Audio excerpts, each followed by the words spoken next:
మీ రాహుల్ గాంధీ వచ్చి అన్నాడు ఇక్కడికి, కాళేశ్వరం ఏటీఎం అన్నాడు, కేసీఆర్కు బీఆర్ఎస్కు ఏటీఎం అన్నాడు.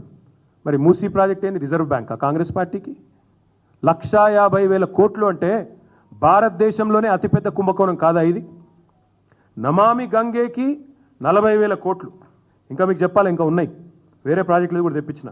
ఇగో ఇది Sabarmati river front. Sabarmati river ఫ్రంట్కి మొత్తం ఖర్చు అది 38.5 కిలోమీటర్లు సాబర్మతి రివర్ ఫ్రంట్. దానికైన మొత్తం ఖర్చు 7,005 కోట్లు, ఇప్పటికీ 7,050 కోట్లు. ఇంకా కొద్దిగా పని మిగిలిందట, 2005లో చాలా అయింది, ఇంకా నడుస్తున్నది. దాని తర్వాత యమునా రివర్ ప్రాజెక్టు 22 కిలోమీటర్లు ఢిల్లీ పక్కకు, ఇక దాని ఖర్చు 1000 కోట్లు, ఇంకా నడుస్తుంది అది కూడా.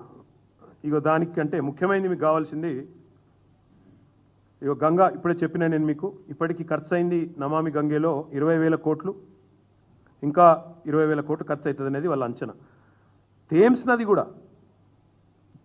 కూడా ఏదైతే ముఖ్యమంత్రి చెప్తున్నాడో అది కూడా మొత్తం ఖర్చు పెట్టింది వాళ్ళు దాదాపు 40,000 చిల్లర కోట్లు. మరి నేను అడిగేది ముఖ్యమంత్రి గారిని, ఇంతకంటే ఈ అన్నిటికంటే అద్భుతాన్ని ఏదో నేను ఆవిష్కరిస్తా అంటే దీని మీద వచ్చే రిటర్న్ ఆన్ ఇన్వెస్ట్మెంట్ ఎంత, రాష్ట్ర ప్రజలకు కొనగూరే ప్రయోజనం ఎంత, లాభం ఎంత, ఎవరి కోసం చేపడుతున్నావు మూసి చెప్పమని కోరుతా ఉన్నా.